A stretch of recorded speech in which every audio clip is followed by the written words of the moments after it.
Bem-vindo a mais um DocCast. Você sabe que o DocCast é o oferecimento da rádio 104.9, a social de Nanuque, e o oferecimento do Laboratório Segovia. Muito obrigado pela sua presença. Nosso podcast hoje está... Bom, eu tenho que dar meu cordial bom dia também a Caburé com K, esse inoxidável comunicador aqui de Nanuque. Bom dia, Caburé. E hoje nós temos um ilustre convidado aqui, né? Bom dia, doutor André Segovia, bom dia, ouvintes, né? Recebendo a ilustre convidada, pessoa muito especial, uma profissional muito competente, respeitada e querida por todos que atuam na área da saúde de Nanuque e região, a Keliane, né? Nós estamos falando de Keliane, enfermeira Keliane, que é a diretora do Hospital Gessi Gomes. Keliane, obrigado por você ter vindo, aceitado o nosso convite. Meu cordial bom dia, muito obrigado. Bom dia, eu que agradeço. Obrigada por estar aqui. Olha só, Kelly, posso chamar de Kelly, né? Eu acho que todo mundo chama de Kelly, não é isso? Sim. Keliane é um nome muito grande, então vamos abreviar para Kelly. Exato. Kelly, enfermeira, eu sempre tive um respeito, eu sou da área de saúde, tenho um respeito muito grande pela enfermagem. Eu acho que quem toca um hospital, assim, carrega o hospital nas costas, é o corpo de enfermagem. Porque são os enfermeiros que estão ali com o paciente o tempo todo, cuidando, verificando. Você acha, na tua opinião, qualquer um pode ser um enfermeiro? Eu acho que não. Eu concordo, mas que não. Ser enfermeiro, você tem que realmente querer ser enfermeiro. Precisa de você ter uma dedicação muito grande ao paciente. Então, assim, primeiro que qualquer curso superior, você tem que ter essa graduação, né, em enfermagem para você ser um enfermeiro. E aí, para você ter essa vocação, você tem que ter algumas habilidades. E eu acho que uma dessas habilidades é, de fato, você dedicar, você estar ali próximo ao paciente. Porque realmente, e aí o que você já colocou, assistência de enfermagem faz sim um diferencial muito grande para a melhoria desse paciente. Então é talento, né? Você tem que ter empatia, você tem que querer fazer alguma coisa pelo seu semelhante.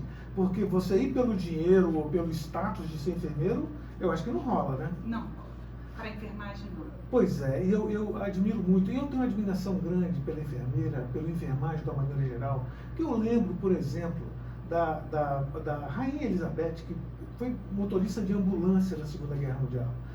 Eu acho que tem que ter um desprendimento para fazer isso.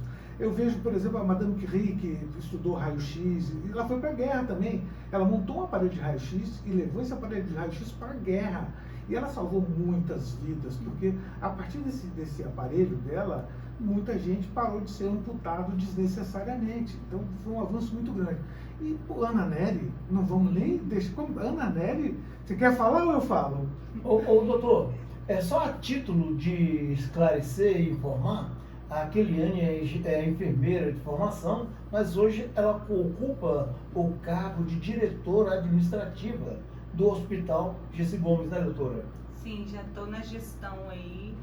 Tem 18 anos de formada, né? Então eu estou há 16 anos na gestão de hospital, gestão em saúde como um todo, né? E fui enfermeira assistencial por um período curto, mas quando eu me formei, que eu atuei em 3 anos como na assistência. E depois só na gestão, seja na coordenação de enfermagem, seja em gestão como diretora. Fui secretária executiva do COSENS estadual em Belo Horizonte por 6 anos, enfim. Então eu tenho essa bagagem que divide entre gestão e assistência. Esse é um assunto que eu queria tocar mais lá na frente, porque eu acho que é um desafio. Dirigir um hospital é um desafio muito grande. Exato. Eu sempre trabalhei na área de saúde, eu fui diretor do Laboratório Central de Saúde Pública. Ó, o telefone Caburé, ele toca ao vivo. Aí quando vai para a internet, isso dá uma visualização incrível, tá? Mas voltando à Ana Nery, eu acho a história de Ana Nery maravilhosa, né? Ela teve os 2 filhos que foram convocados para a Guerra do Paraguai e o irmão. Ela pediu uma autorização especial ao governador, ela morava na Bahia, para poder ir para a guerra. E foi para a guerra e teve um trabalho espetacular. Mas eu fico me perguntando, não era muito comum mulheres irem para a guerra, né? Então, você falando de Ana Nery, né, na verdade, assim, quem começou, acho que a gente, para falar em enfermagem, foi ela. Porque ali se desenvolveu os primeiros processos de trabalho que ninguém tinha noção, de infecção hospitalar, lavagem das mãos, começou com ela. Com ela? Foi, quando ela entendeu. E Então, essas técnicas... Todas. E aí as pessoas foram entendendo o que era esse cuidado, essa assistência e esses mínimos detalhes, né? De uma lavagem das mãos, de tocar um paciente, entre outro, as técnicas corretas de fazer aquele procedimento, isso evitava-se as mortes evitáveis, né? Porque aí você deixou de ter essas inúmeras infecções, os pacientes se recuperavam muito mais rápido. Isso tudo foi com ela. Porque na época da guerra morria-se mais por infecção do que por tiro, né? Exatamente. E depois o imperador, o Dom Pedro II, a primeira escola de enfermagem levou o nome de Ana Nery. Exatamente. A primeira escola, isso foi o quê? 1923, eu acho, na década do século passado. Foi no Rio, né? Foi no Rio de Janeiro. Exatamente. Pois é, é uma Fantástico. extraordinária, uma heroína. Se eu não me engano, ela é patrona de todos os enfermeiros. Todos os enfermeiros, né? Pois é, então essa história da enfermagem é que me comove bastante, é que me deixa assim, fazendo com que as pessoas entendam mais o tanto que é importante o trabalho do profissional de enfermagem, né? O tanto que é importante esse trabalho dentro de um hospital. E agora, a outra pergunta que eu acho que quem está nos ouvindo quer saber, né? A enfermeira ganha bem? Então, hoje a gente tem até uma luta aí, né, que foi aprovado ano passado a lei, né, do piso salarial da enfermagem, que estava até suspenso aí pelo STF, né, pelo Supremo, por questões mesmo de financeiro, né, porque se a gente for falar de valorização, se a gente for entender o trabalho do enfermeiro, o trabalho do técnico, a complexidade no questão de realmente da importância desse trabalho da enfermagem, que realmente ele é primordial. Sem a equipe da enfermagem, o médico diagnostica, ele prescreve, o farmacêutico acompanha esses processos medicamentosos de interação, de efeitos colaterais dentro da sua assistência. O laboratório faz os exames. O laboratório faz os exames, exatamente. Mas a enfermagem está ali 24 horas ao lado daquele paciente. Então ele está vendo se aquele paciente está tendo melhora, se aquele paciente precisa de uma intervenção imediata, se aquele paciente teve algo que veio a complicar e que não foi diagnosticado. Então realmente sem essa assistência ali, esse paciente não consegue ter um bom prognóstico. Isso é fato. Se a gente olhar todo esse contexto, realmente hoje a gente precisa dessa lei, precisa dessa valorização e precisa desse incentivo mesmo financeiro. A gente depois pode falar um pouquinho desse desafio, que não é simples assim, mas sim, realmente hoje é importante esse financiamento, é importante ter esse piso mesmo, para a questão mesmo de valorização, e o salário hoje não é ruim. Mas é ruim. Mas é ruim, então, o salário? Hoje, se a gente vê todo o contexto e a importância, a gente necessita e entende que é preciso melhorar esse financeiro, sim, dessa categoria. Então, por que a polêmica do piso salarial da enfermagem? Impacta nas contas dos hospitais, impacta nas contas dos municípios, do Estado? Você acha esse argumento válido? Acho. Porque aí eu tenho outro lado. O lado administrador. Que aí, né? Por mais que eu seja enfermeira de formação, eu ocupo esse papel de administradora. Então eu vejo números. E quando a gente enxerga os números, a gente tem uma noção que isso não foi pensado em fonte de custeio. Pensou-se de ter essa valorização que é importante, mas não pensou como fazer essa valorização. E isso colocado nesse formato, a gente tem assim, um desafio enorme. Para a gestão pública, a gente teve aí agora com a gestão do presidente, né, com o Lula, que ele sancionou aí o orçamento para ser custeado, mas só os serviços públicos, que também não vai ter esse custeio em 100%, mas vai sim complementar que os estados e os municípios consigam pagar esse piso. mas a gestão privada não foi pensada. Olha, esse é um assunto que vai dar polêmica, é um assunto que nós vamos ter que tocar mais para frente. Mas agora, Caboré, vamos dar um descansozinho para a doutora Kelly, né? Vamos deixar ela tomar uma aguinha, vamos chamar nossos reclames, né, Caboré? Vamos lá, vamos lá.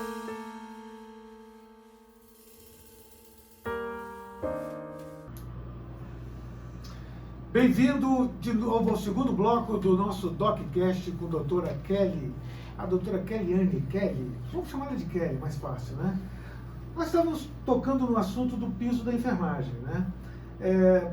Eu acho, minha opinião, que o governo federal, ao colocar no orçamento recursos para estados e municípios, ele protege bem os estados e municípios do impacto que vai ter nas folhas de pagamento. E na rede privada, como é que fica isso na sua opinião? Então, esse é o desafio, porque como não se foi pensado nessa rede privada, foi se cogitado aí a questão de ter isenção de impostos de folha, né, porque é um impacto muito grande, mas nada aconteceu com o privado. Os planos de saúde já colocaram que não vão ter nenhum impacto em relação ao aumento, porque não é deles essa conta. E nós não temos o privado, por exemplo, como colocar essa conta numa tabela particular. A população vai pagar essa conta? Também não. Então, assim, hoje, o hospital privado está totalmente descoberto dessa nova fonte de custeio para se pagar o piso salarial. Eu vou dar um exemplo aqui, mais ou menos, nosso hospital é pequeno, né? O Hospital de Nanuco tem 28 leitos, nós temos 23 profissionais, é super pequeno. E esse impacto hoje na nossa folha é 50% a mais no mês da folha de pagamento. Como você tira isso da noite para o dia? Então é um desafio, a gente tem que pensar, tem que sentar com os sindicatos, enfim, mas não será fácil.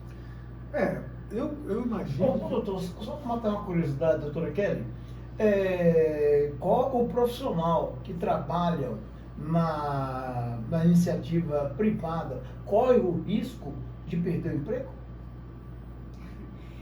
Então, são estratégias que talvez alguns hospitais possam se utilizar, porque à medida que você não tem condições de fazer o pagamento, é igual na casa da gente, o que a gente faz?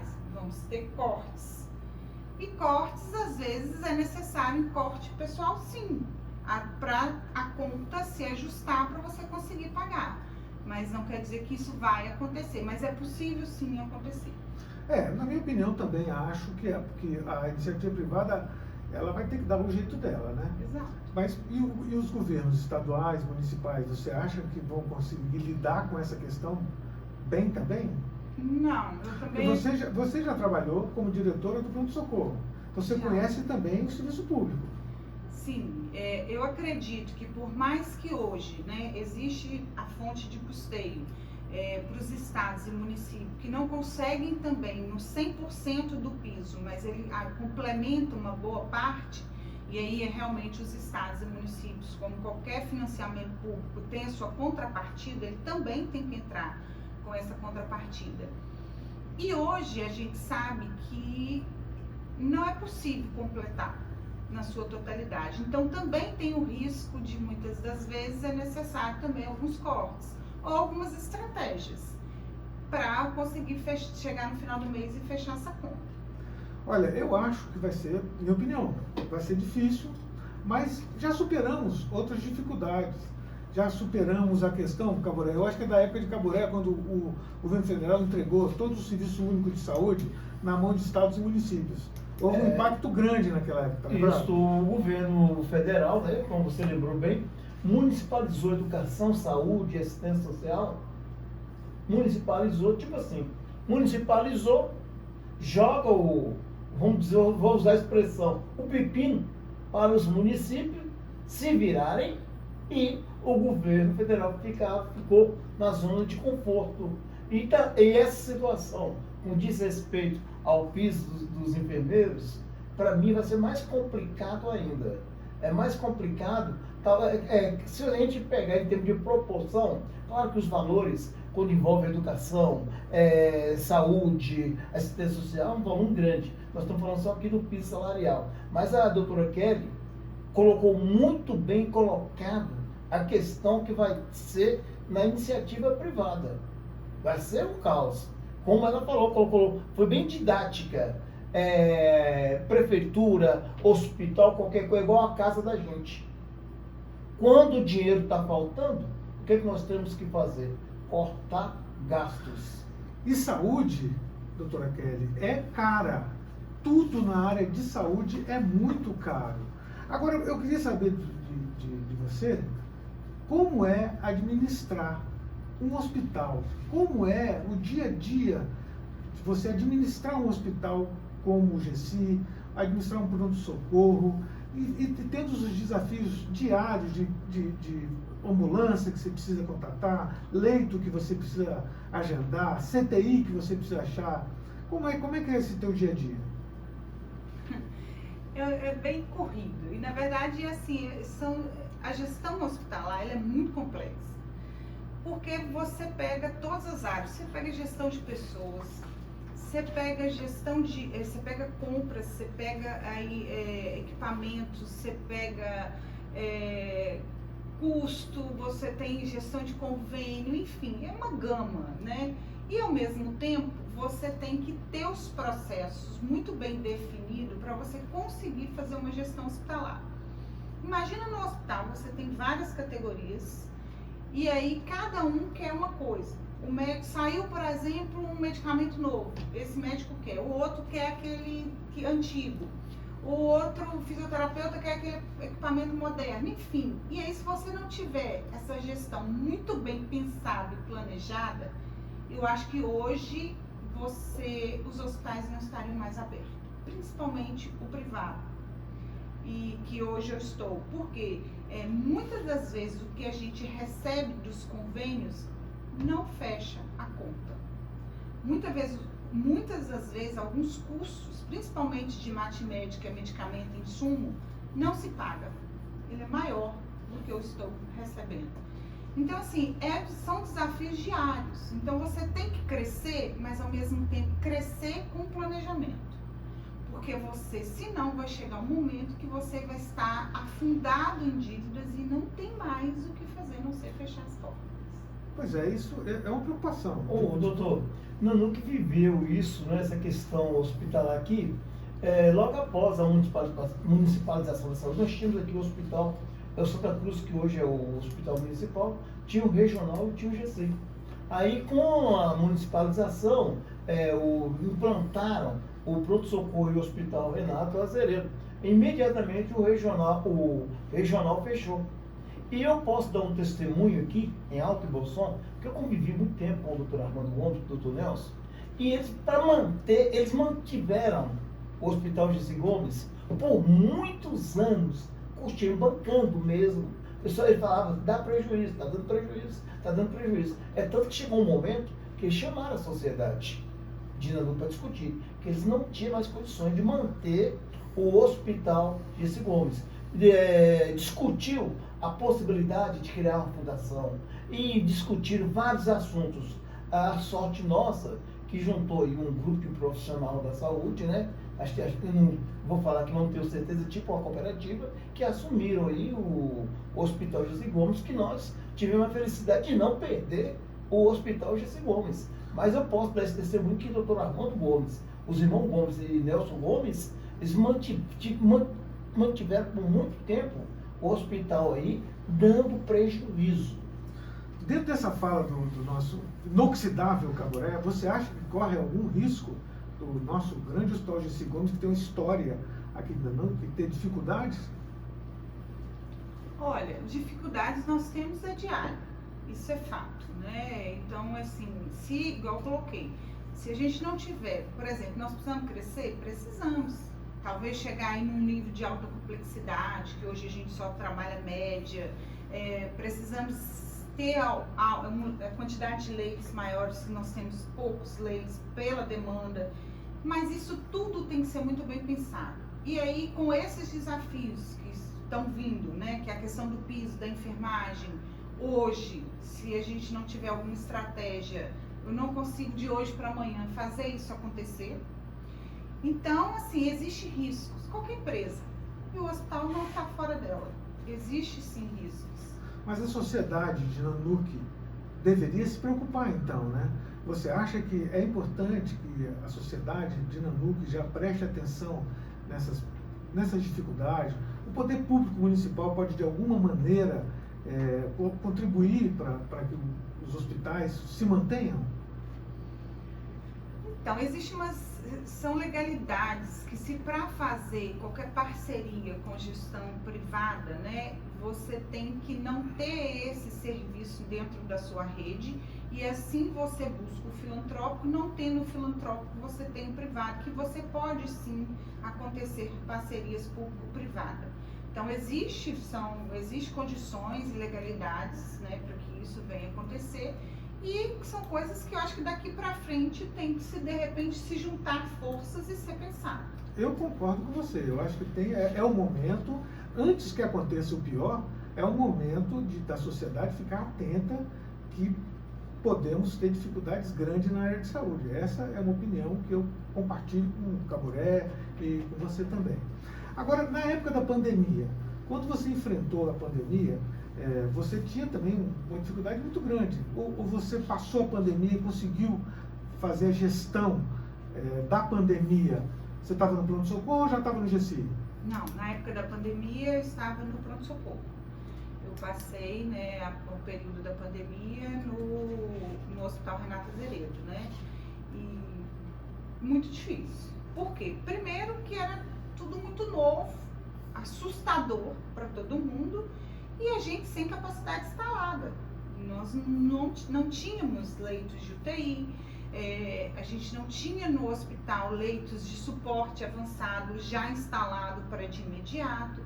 Então foi de uma noite para o dia para criar essas condições para que a gente conseguisse dar uma assistência o melhor possível até a transferência desse paciente para um local que tivesse suporte avançado.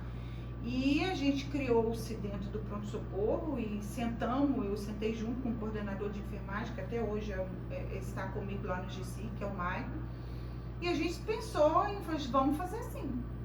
E aí fechamos uma ala, né, do pronto-socorro, que era uma ala de observação desses pacientes, canalizamos ali rede de oxigênio, né, e tínhamos um compressor para ar comprimido, e criamos 2 leitos ali avançados, de um dia para outro.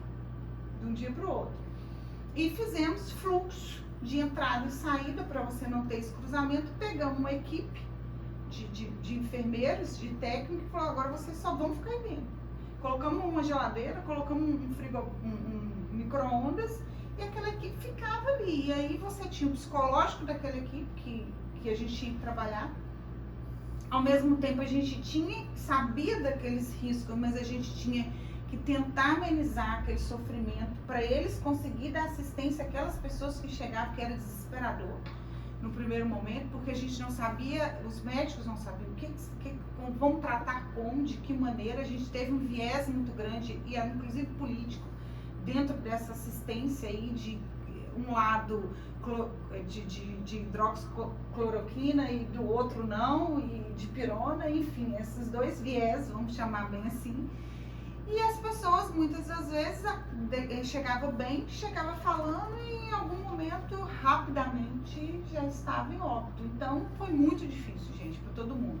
E no primeiro óbito nosso, eu lembro aqui, para dar aquela notícia e o impacto daquela família não ver o seu ente querido, você colocar aquele paciente lacrado dentro de um saco e ninguém nunca mais vai ver aquilo ali. Foi muito doído para todo mundo, foi muito difícil, e a gente sente até hoje essa pressão psicológica, esses abalos, todo mundo ficou com isso, não é fácil. Pois é, eu toco nesse assunto porque eu quero fazer uma ligação entre as dificuldades que eu tenho certeza que você vai enfrentar daqui para frente, com esse impacto onerando o hospital, e esse período que você lutou muito com a questão da Covid, né? Que, pelo que você coloca para mim, a tua ansiedade deve ter ido a milhão, né? Você dorme ainda direito ou ainda lembra desse passado? Todo mundo vontade que tome seus relaxantezinhos em algum momento, né? Pra gente conseguir ficar tranquilo. Eu acho que abalou o emocional de muita gente. Foi muito trágico. E parece que a gente está esquecendo desse troço. Só dela falar, fazer esse relato aí, abala a gente aqui. Só dela fazer esse relato, o que aconteceu. Porque a gente ouvia dizer isso e aquilo e não tinha ideia do que aconteceu. Mas deu mais ou menos para ter uma ideia da situação, quando ela coloca com muita propriedade aí, com muita humanidade aí. Me abalou aqui esse relato dela.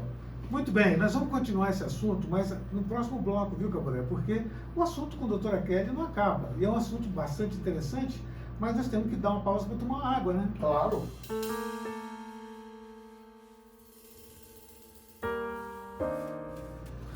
Bem-vindo de volta ao nosso último bloco com a doutora Kelly, enfermeira, mãe, diretora de hospital, administradora. Doutora Kelly, o teu depoimento da gestão da pandemia, eu notei que teve uma carga emocional muito grande, né? Porque eu acho que a gente devia lembrar essas coisas de vez em quando, porque tem um ditado que diz, quem não lembra do passado está fadado a revivê-lo, né? Então, eu queria que você falasse um pouco mais como é que foi, nessa época, você lidar com tantas mortes, com tanta incerteza. A incerteza que eu digo é que o tratamento não estava bem definido, não havia ainda um protocolo bem estabelecido. E pelo que eu vi, você agiu com bastante prudência, mas também agiu rapidamente, né? Pelo que você relata, você foi obrigada a improvisar praticamente. Eu acho que a grande maioria dos hospitais, né, e aqui não foi diferente, como o hospital público, né, que estava à época, tivemos sim que fazer esses leitos de um dia para o outro e equipamentos, criar fluxos, criar protocolos, pelo menos interno da instituição, para a gente não ter aí cada médico fazendo de uma forma. Pelo menos dentro do hospital a gente conseguiu trabalhar, e eu acho que isso surtiu muito efeito. Quando você trabalha processos e todos fazendo, acho que a mesma coisa, eu acho que a gente tem um sucesso muito maior. Então isso foi um diferencial muito grande. E a gente, com a luta, né, que não foi fácil, né, conseguimos trazer a UTI Covid para a Nanuque depois, e que foi um processo também muito grande, misturado entre técnicos e políticos, que a gente não tem como escapar. Infelizmente, existe isso, e que eu particularmente não acho que é legal, mas é real. E aí se aconteceu, né, a nossa UTI Covid aqui, o que a gente conseguiu ter um alívio muito grande, que realmente salvou muitas vidas. E graças a Deus a gente conseguiu passar por esse processo. Mas é um processo que a gente não está livre dele. Foi a pandemia, mas a gente teve aí agora, recentemente, a chikungunya e dengue, que a gente teve aí uma hospitalização em massa. Tivemos aqui na região, não na nossa cidade, mas um óbito, né, de uma pessoa até muito jovem, né? E pessoas até hoje com muitas sequelas, principalmente da chikungunya. Nós fizemos aqui um DocCast falando exatamente sobre dengue, zika e chikungunya. Quem nos acompanha ouviu a nossa palestra sobre essa questão. Inclusive, eu estava há uns 15 dias atrás, conversando com o Dr. Rogério, e ele me falou, cara, eu não posso nem falar que o hospital está lotado, todos os leitos lotados de dengue, zika e chikungunya. Nós estamos aqui lotado. E durante a minha palestra eu expliquei que era uma doença fácil de ser controlada a partir do momento que você consegue eliminar os focos de mosquito, né? Mas a Covid, antes de entrar nesse assunto, a Covid, você acha que está superada a questão da Covid? Nós temos casos leves, o hospital nem mais tem gente sendo internada, a vacinação funcionou? Então, superada é uma palavra que eu não sei se eu posso colocar. Porque eu acredito que a gente vai ter anualmente a Covid, em casos aí brandos e moderados, mas eu acho que ela não está extinta do nosso meio. É um vírus e ele vai permanecer. Aí a gente criando imunidade via vacina, criou-se imunidade de rebanho na época, porque se contaminando e você também cria, seu próprio organismo tem essas imunidades, enfim. Mas a gente vai ter, eu não acredito que a gente está extinto e nem que vai extinguir, que vai acabar. São processos igual H1N1, outras aí que a gente tem, que a gente vai permanecer vacinação no calendário e vamos conviver com ela. Por isso que eu falo sempre, não se esqueça, procure o Laboratório Segovia, que nós temos o nosso centro de vacinação. Lá você encontra todas as vacinas necessárias, exceção da vacina da Covid, que é oferecida pelo poder público. Mas não esqueça de pôr o seu cartão de vacina em dia. E quanto ao hospital, continua cheio de zika ainda, dengue, ou aí já melhorou mais essa questão? A gente já teve aí agora mais ou menos uma semana, duas, um pouco de queda, né, da internação, porque agora a gente está entrando, o hospital é sazonal, né, e agora a gente muda essa temperatura, a gente vem aí as infecções respiratórias, então a gente já está indo para essa internação aí, principalmente dessa parte respiratória, com essa mudança de temperatura. O teu calendário de vacina está em dia, né? Do estado. Você tomou a vacina da gripe já, né? Já também. Isso é um alerta para todo mundo que está nos assistindo. Não se esqueça de ir no posto de saúde e colocar a sua carteirinha de vacinação em dia. Leve a sua carteirinha, vai ter um profissional adequado lá que vai estabelecer quais as vacinas que você precisa ou não. E no Laboratório de Segovia você vai encontrar essas vacinas também disponíveis. Agora, outra questão que eu quero, que me preocupa também e que me deixa, assim, um pouco atento, é você, administradora, mulher, como é esse desafio de ser mulher e gestora?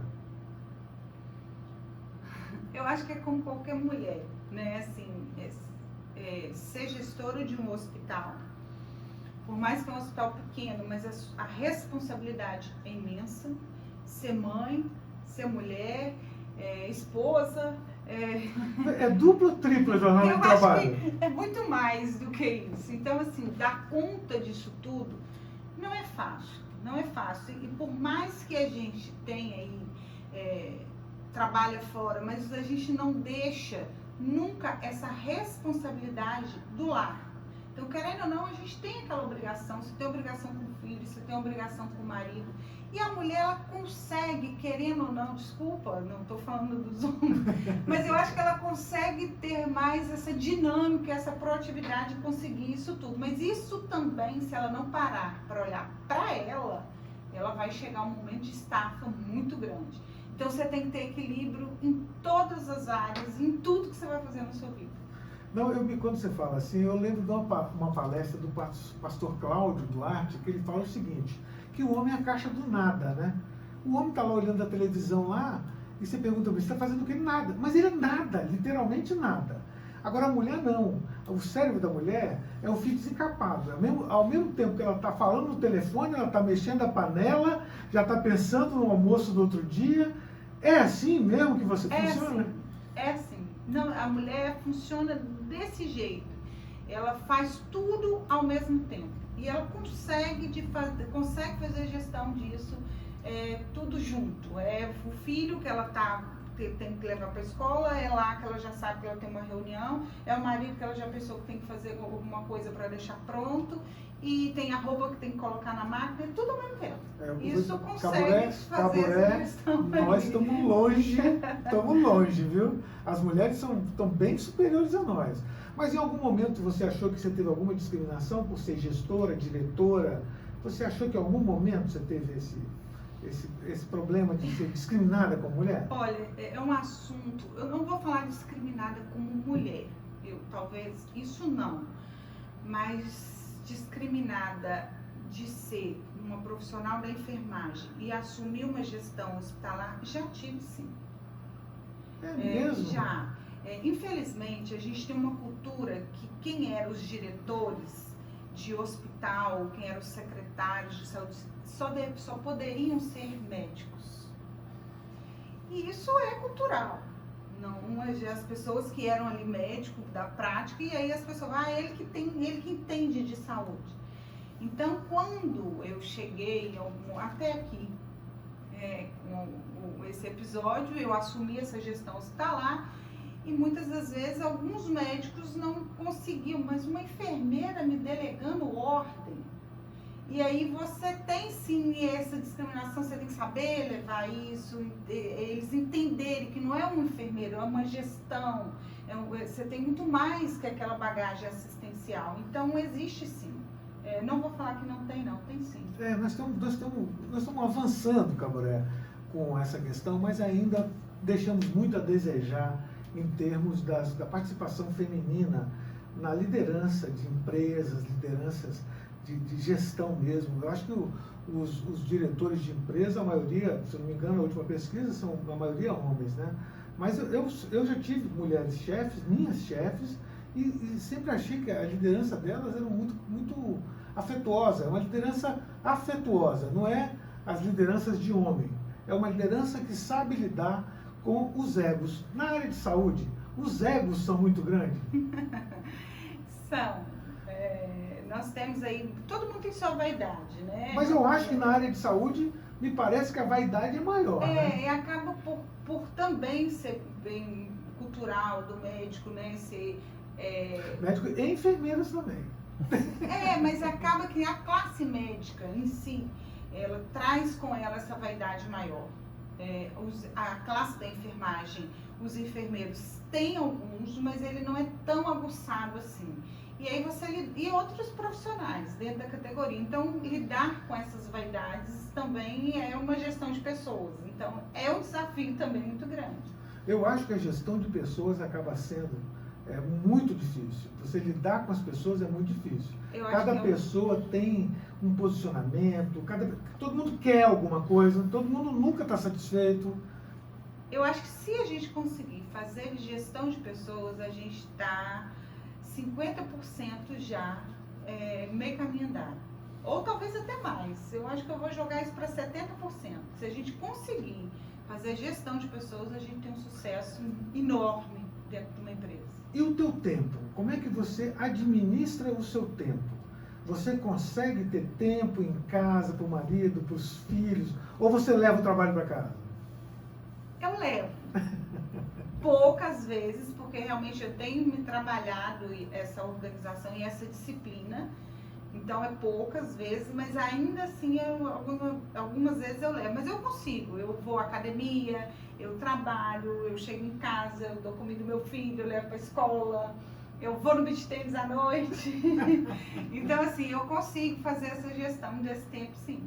Olha, Caboré, vou te falar uma coisa, hein? Mulheres são multitarefas, né? E nós somos aquele cara assim, a caixa do nada. A gente só faz uma coisa de cada vez. E as mulheres conseguem fazer várias coisas de cada vez. Multifacetadas. Multifacetadas.